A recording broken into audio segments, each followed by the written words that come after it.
Assalamualaikum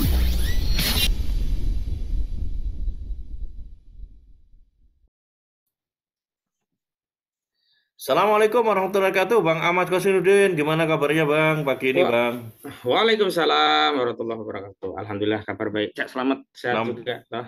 Nampaknya hari ini sedang hangat-hangat ini negeri kita ini dengan berbagai pernak-pernik kontestasi politik yang direpresentasi oleh parpol. Katanya parpol itu adalah elemen utama dalam kehidupan demokrasi.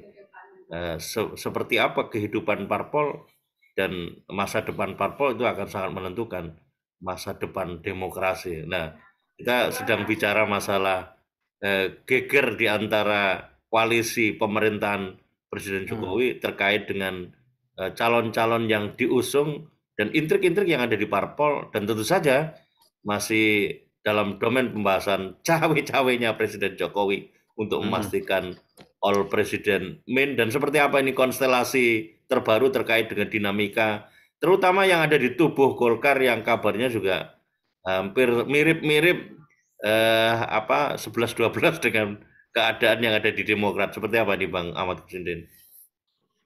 Ya, kita kan memang harus membaca ya setiap tindakan hukum yang diambil oleh alat negara itu tidak lepas dari kebijakan politik penguasa.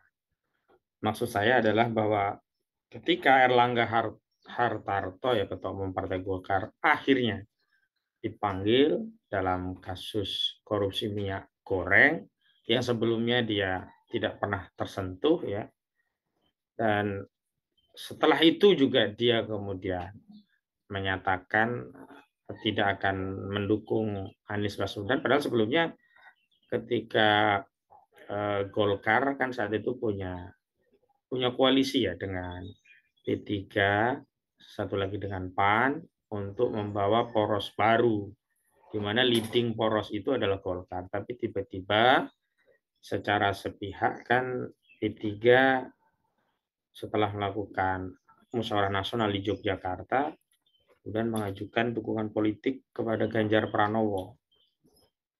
Walau P3 menyatakan tetap menghormati keputusan di koalisi gitu. Tapi kan itu sama saja berarti koalisi yang di leading sektornya ada Golkar itu ya bubar secara de facto gitu. Nah, kemudian kan Golkar sempat juga bermanuver dengan mencoba mendekati koalisi yang lain. Koalisi yang pertama yang dibentuk oleh Gerindra dengan PKB. Dan saat itu kan kemudian terjadi proses apa ya? Proses transaksi politik yang keras gitu. Karena baik Erlangga maupun Caimin itu kan sebenarnya pengen posisinya pada posisi cawapresnya Prabowo Subianto. Tapi kalau posisi Prabowo-nya tentu tidak bisa diganggu gugat karena koalisi Indonesia Kebangkitan untuk Indonesia Raya antara PKB dan Gerindra itu sudah jelas sepakat mengusung capresnya Prabowo. Yang belum disepakati itu cawapresnya. Kalau maunya PKB kan Caimin. Begitu masuk Golkar kan narasi yang disampaikan oleh Nusron Wahid kan kemungkinan yang jadi cawapresnya adalah Erlangga Hartarto gitu.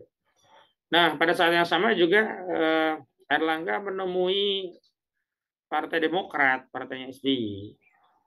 Yang tentu saja kalau dia bisa berhimpun bergabung dengan partai pengusung Anies, posisi koalisi yang mendukung Anies sebenarnya lebih kokoh karena setiap partai tidak merasa menjadi partai dominan. Kenapa? Kalau ada 4 partai, misalkan Golkar, Partai Keadilan Sejahtera, Partai Nasional Demokrat, dan Partai Nasdem, ini suaranya gede. Jadi kalau salah satu partai tiba-tiba diinjuritnya mundur, mereka tetap bisa nyalonkan. Tapi kalau hanya PKS, kemudian Partai Nasdem, dan Partai Demokrat, itu sebenarnya ketiga-tiganya bisa saling mengunci. Karena satu saja keluar, presidensial threshold tidak terpenuhi, maka Anies gagal nyalon. Nah, jika posisi Golkar ketika mau merapat itu posisi yang strategik, sehingga menjadikan partai-partai itu tidak merasa punya saham mayoritas atau punya hak untuk mengkapling cawapres yang akan mendampingi Anies. Ya kita tahulah dalam koalisi PKS Demokrat dan Nasdem itu kan yang bertarung itu kan antara Nasdem dan Demokrat. Kalau PKS cukup cukup moderat lah, dia bisa menerima cawapresnya dari siapapun. Tapi kalau Demokrat tentu menginginkan AHY sebagai cawapres, sementara Nasdem ya pengen orang di luar AHY, orang yang sebenarnya dengan narasi diserahkan sepenuhnya pada Anies, tapi yang dimaksud diserah sepenuhnya itu tentu adalah orang yang pro kepada Nasdem. Makanya kemarin ketika Anies membuat kriteria tambahan, ya ini kriteria 0, yang dimaksud kriteria 0 itu adalah calon cawapresnya itu tidak punya kasus, sehingga punya keberanian, sehingga tidak bisa dikerjai oleh rejim penguasa begitu. Dan kemudian itu kan oleh Demokrat diklaim sebagai kriteria yang hanya dipenuhi oleh Agus Harimurti Yudhoyono, karena AHY kan sebelumnya tidak berlatar belakang politik, jadi belum pernah berkuasa, jadi tidak punya kasus juga. Kan Ahmad Ali berang ini dari Nasdem, marah kepada siapa namanya Anies, kok dia berani membuat kriteria, padahal kriteria siapa mendampingi Anies sebagai capres itu kan adalah hak politiknya dari partai pengusung, bukan calon presiden yang diusung. Nah, kembali kepada Erlangga ini, Cak, yang kita tahu bukan tanpa sebab ketika Erlangga ditanya media menyatakan tidak akan mendukung Anies, bukan tanpa sebab. Karena hal itu disampaikan Erlangga setelah Erlangga diperiksa oleh Kejaksaan Agung dalam kasus korupsi, ya bukan dugaan, karena sudah ada yang dipenjara juga dalam kasus ini. Tinggal di sektor pemerintah yang belum ada yang bertanggung jawab terkait kerugian keuangan negara yang diakibatkan dari kasus minyak goreng. Kasus minyak goreng itu kan kasusnya ada public domestic obligation kan. Dulu ada kewajiban, kalau nggak salah 20% kalau nggak salah. Jadi setiap produsen minyak goreng itu untuk menjual produksi minyak gorengnya ke pasar nasional untuk memenuhi kebutuhan rakyat. Saat itu kan minyak goreng itu ada dua masalah sekaligus. Pertama, harganya mahal. Yang kedua, sudah pun mahal, langka gitu. Nah, pemerintah melalui Kementerian Perdagangan di eranya Lutfi saat itu ya, dan kemudian teruskan Menko-nya Erlangga ini, mengeluarkan surat kewajiban bagi produsen minyak goreng untuk menjual kira-kira 20%-nya tadi untuk memenuhi kebutuhan minyak goreng bagi masyarakat kita. Ternyata ini yang dilanggar. Jadi sejumlah produsen minyak goreng ya, ada Kunci Mas, ada pokoknya banyak lah ya, banyak itu oligarki minyak goreng itu ekspor, karena saat itu ketimbang menjual ke rakyat, ekspor CPO ke pasar global jauh lebih menguntungkan, harganya lebih besar, dan itulah yang kemudian menjadi kerugian bagi kebutuhan rakyat yang semestinya harus dipenuhi, dan kerugian secara finansial dari sisi loss pendapatan ya, karena beredarnya minyak itu tidak di dalam negeri ya, tapi di luar negeri. Nah ini kan yang menjadi pemicu. Setelah diperiksa itu kan, ya bisa jadi negosiasinya adalah kalau kamu tetap dukung Anies, maka kasus ini saya teruskan, kamu jadi tersangka seperti Johnny G. Pelati begitu. Nah, karena kita tahu ya era transaksi kekuasaan hari ini itu tidak transaksi dibuat berdasarkan keseimbangan politik yang fair, tapi di bawah kendali ancaman gitu loh. Gaya-gaya negonya kan dengan ancaman, main kayu kalau sekarang tuh politisi itu. Nah ini saya kira yang bisa kita baca dari statement Airlangga Hartarto yang menyatakan tidak akan mendukung Anies. Gitu, Cak. Ya, itu yang menjadi keprihatinan kita ya, bahwa mengedepan pendekatan-pendekatan persekusi, pendekatan-pendekatan represif kepada lawan politiknya itu kan akhirnya dilihat oleh publik atau rakyat itu tidak benar-benar elegan atau dewasa mengelola negara ini, tapi sepertinya sudah hilang akal untuk meng-create negara ini benar-benar menjadi sebuah pengelolaan negara yang memang benar-benar untuk kepentingan rakyat, sehingga rakyat merasakan itu, dan penyelenggara negara benar-benar dinamis dan benar-benar terus harusnya melakukan langkah-langkah untuk memperbaiki kinerjanya, sehingga itu bisa merealisasikan tingkat kepuasan publik yang tertinggi. Sekalipun soal tingkat kepuasan pun kan juga tergantung survei yang memberikan penilaian, dan para penyelenggara negara pun juga akan membuat tingkat kepuasan dengan survei yang dibeli. Versinya sendiri-sendiri ya. Ini yang menarik itu Bang Ahmad Kosinudin, Pak Ya. Hartarto ini, Pak Erlangga Hartarto sebagai Menteri Koordinator Perekonomian, artinya kan merupakan bagian dari koalisi pemerintahan Presiden Jokowi, itu kan sudah diperiksa ini selama 12 jam pada Senin 24 Juli yang lalu ya. Tidak lama sih sebetulnya, beberapa hari yang lalu. Artinya ini memang sudah pada proses yang ada tindak lanjutnya sebagai satu bagian untuk benar-benar memastikan Golkar di bawah Airlangga Hartarto itu bisa dikendalikan untuk kepentingan kekuasaan rejim status quo. Dan nampaknya kan kalau kita coba memperhatikan gestur perilaku politiknya presiden kita ini kan juga ingin memastikan kesinambungan terah keluarganya itu bisa punya kendaraan sampai kepada proses kontestasi politik ke depan. Misalnya, kalau melihat langkah-langkah yang disiapkan untuk putra dan mantunya, kira-kira begitu.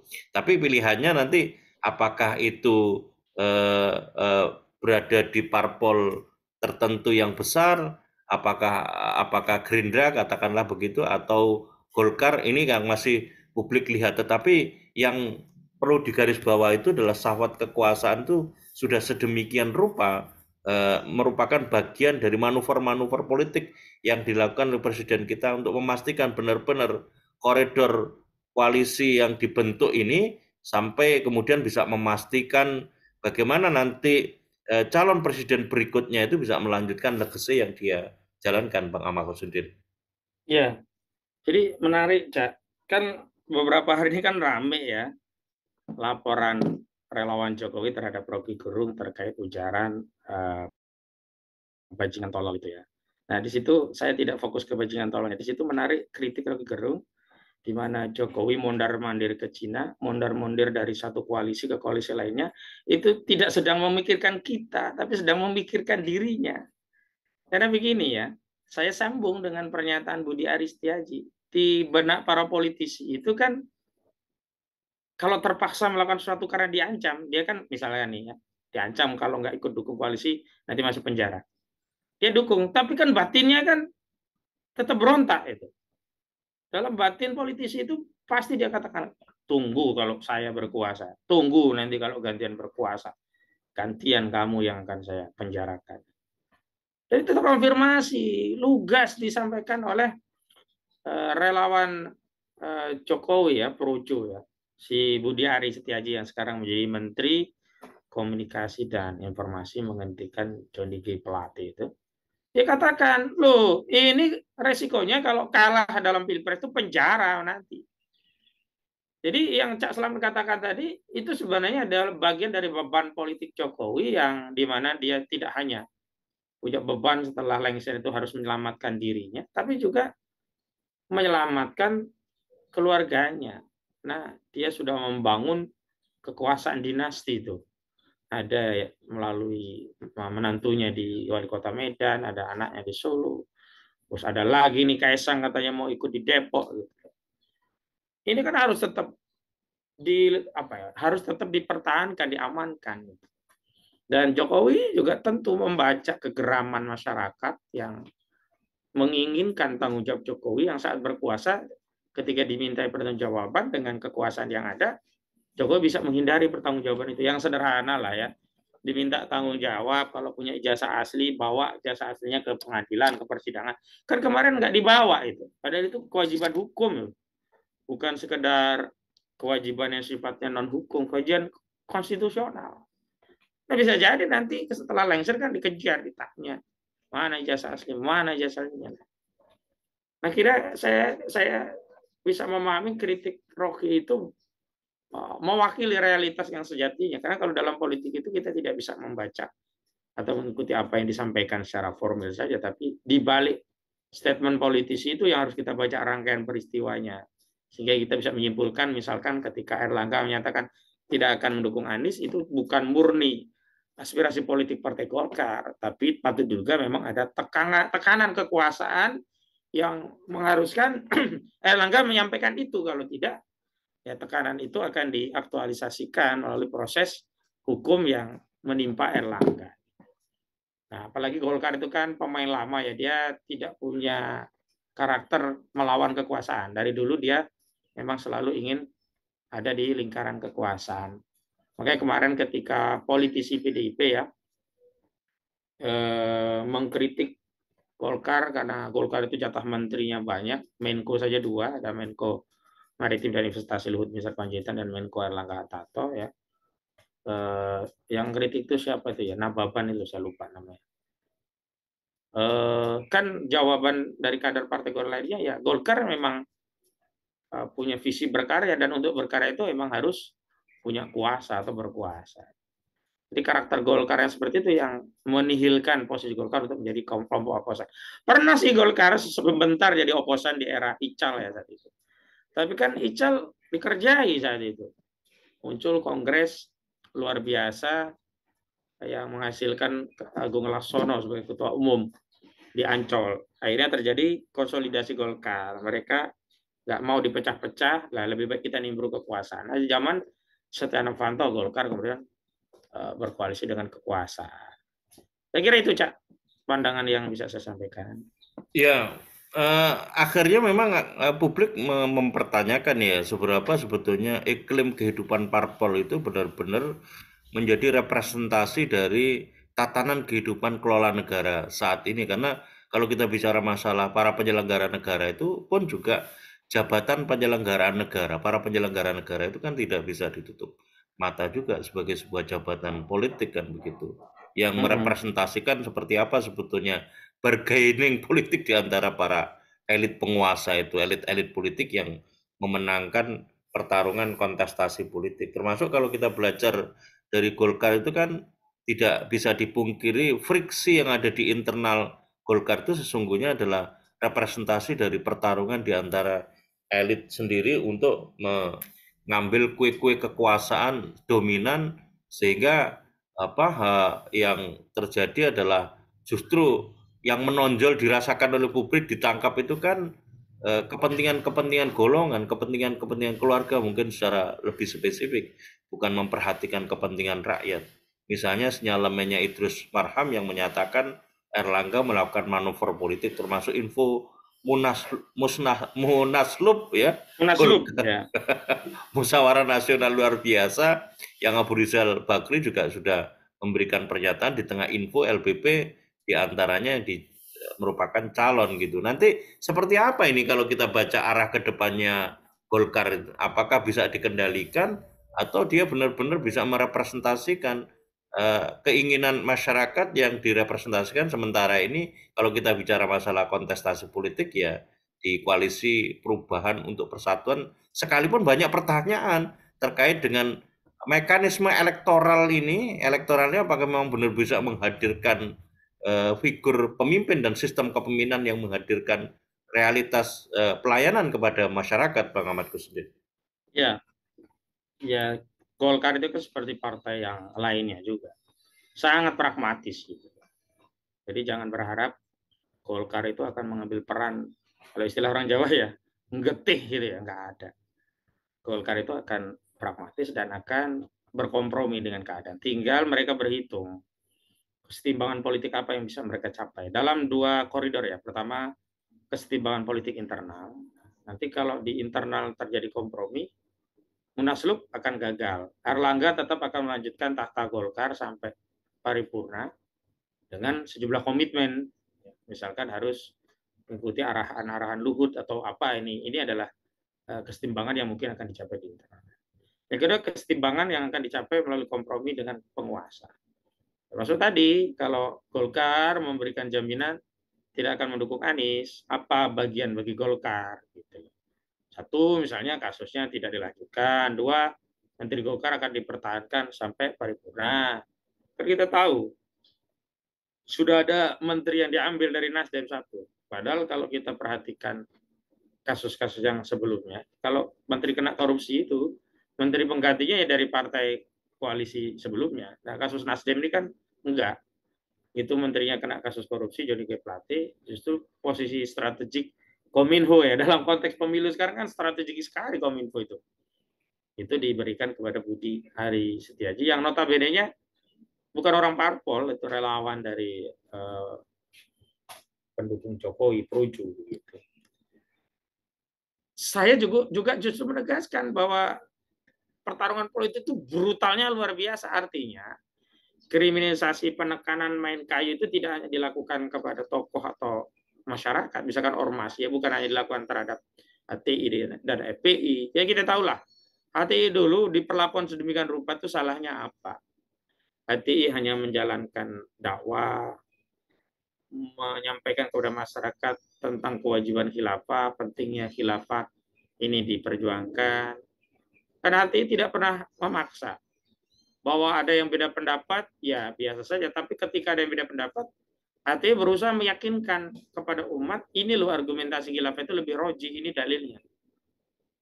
Dan belum ada satu peristiwa di mana ada orang yang berbeda pendapat dengan aktivis HTI, kemudian dipersekusi gitu, misalkan dipukul, ya, dilaporkan polisi, ya, atau kemudian dikeroyok, dibanting.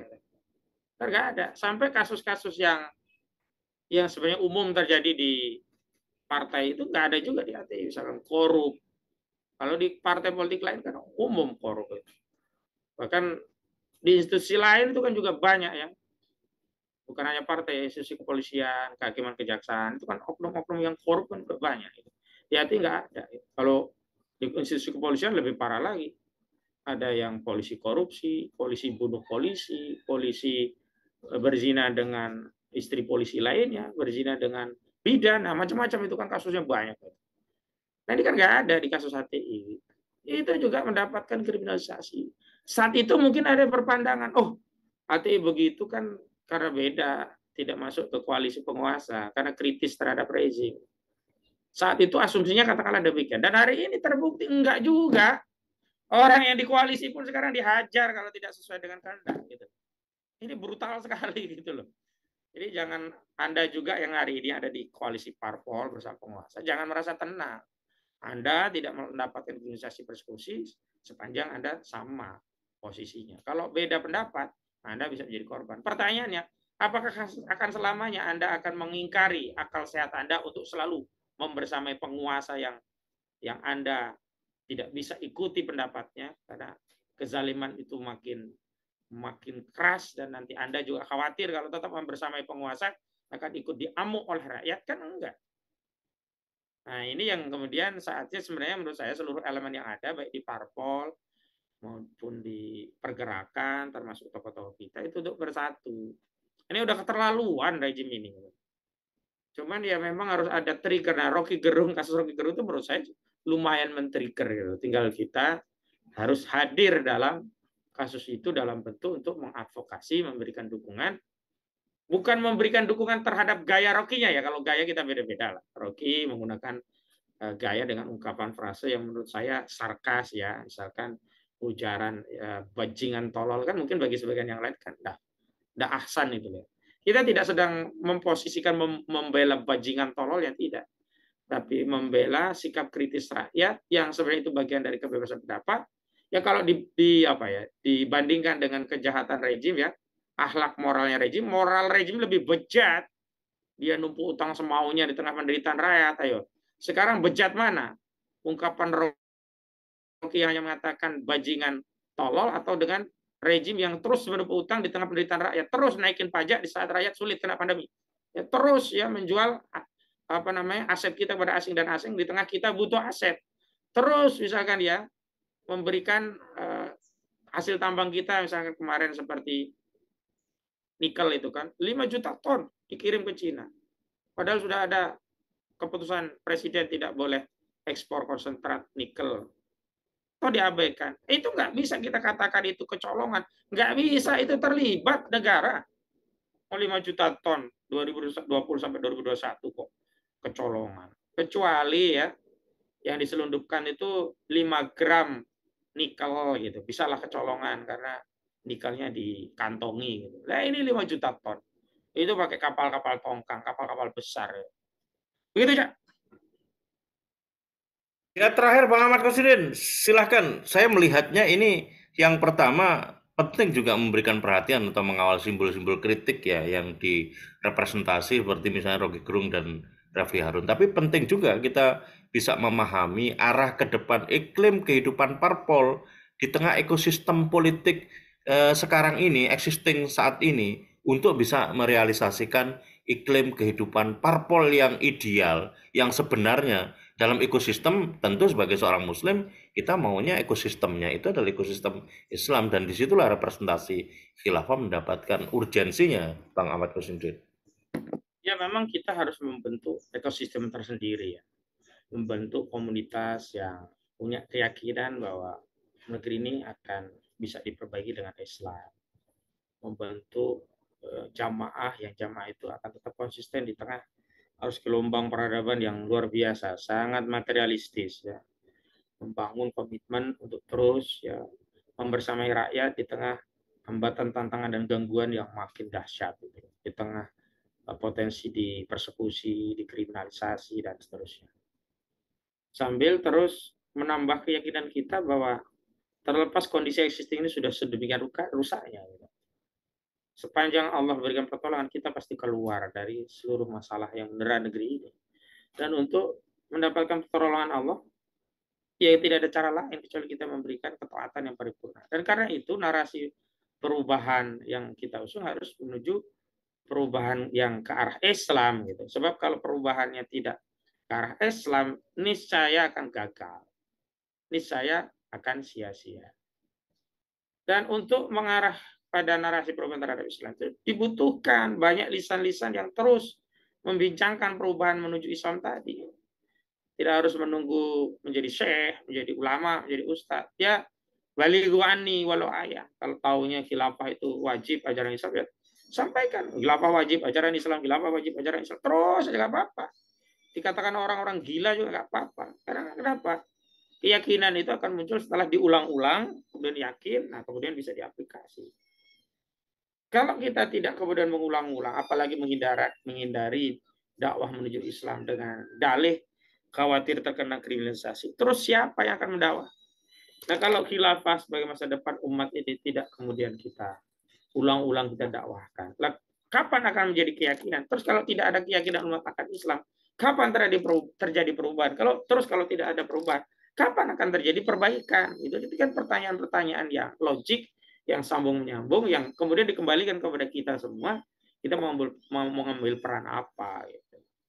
Nah, tentu sebagai hamilud dakwah ya, yang memang itu menjadi taklif secara fardiyah setiap individu umat Islam kan, itu punya kewajiban dakwah ya, kita harus mengambil peran sebagai hamilud dakwah, dakwah yang menyampaikan al-haq dan kemudian melawan yang batil sesuai dengan kemampuan dan kapasitas kita masing-masing, dengan terus ya mengharap ridho dan pertolongan Allah, karena kita harus meyakini bahwa perubahan itu terjadi bukan karena amalia kita, tapi karena kehendak Allah dan pertolongannya.